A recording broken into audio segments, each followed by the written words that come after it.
आत्मनिर्भर भारत न सिर्फ हथियार बना रहा है बल्कि दुश्मन की हर रणनीति को भी डैमेज कर रहा है। रक्षा मंत्रालय की 975 करोड़ रुपए की ट्रॉल सिस्टम वाली डील ने दुश्मन के पसीने छुड़ा दिए, क्योंकि ट्रॉल सिस्टम के लगने से भारत के भीष्म और अर्जुन को ऐसा कवच मिल जाएगा कि बारूदी सुरंग भी उनका कुछ नहीं बिगाड़ पाएगी। क्या है वो टेक्नोलॉजी जिससे अजय बनेंगे भारतीय सेना के टैंक?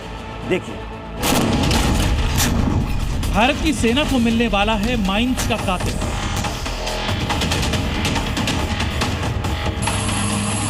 भारत अब और ज्यादा ताकतवर, दुश्मन के खिलाफ ज्यादा आक्रामक होने वाला है।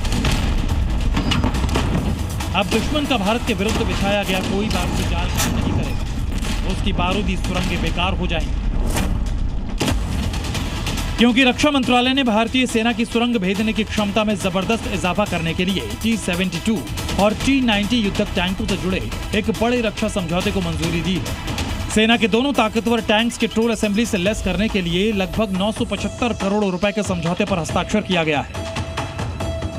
इस समझौते के बाद से सरहद पार बैठे दुश्मन की नींद उड़ गई है, क्योंकि अब हमारी आर्म्ड यूनिट्स माइंस के जाल को तोड़कर सीधे उनके ठिकानों तक पहुंच जाएगी, रातों रात, दिन दहाड़े, कहीं भी। TRAWL एक ऐसा सिस्टम है जो T-72 और T-90 दमदार टैंक्स के आगे लगा दिया जाता है। ये घूमते हुए चेन और रोलर्स के साथ दुश्मन की एंटी टैंक माइंस को कुचलता और उड़ा देता है। फिर चाहे वो मैग्नेटिक माइंस हो या फिर एडवांस्ड माइंस, इनके आगे सब बेकार हो जाती हैं। एक झटके में सुरक्षित रास्ता बन जाता है, जिससे हमारे टैंक, सैनिक और गाड़ियां बिना किसी नुकसान के दुश्मन को धूल चटा सकती है। सबसे खास बात यह है कि इस ट्रोल सिस्टम में कोई विदेशी निर्भरता नहीं है। यह सिस्टम भारतीय सेना की माइन फील्ड ब्रिचिंग क्षमता को कई गुना बढ़ा देगा। इस डील से हजारों T-72 और T-90 टैंक्स पर ये ट्रोल लगाए जाएंगे। DRDO की पुणे यूनिट ने इसे बनाया है, जिसके कारण ये पूरी तरह स्वदेशी है। ये सिर्फ एक डील नहीं है, बल्कि ये दुश्मन को कड़ा और बड़ा संदेश है कि भारत अब डिफेंसिव नहीं बल्कि पूरी तरह ऑफेंसिव मोड में है।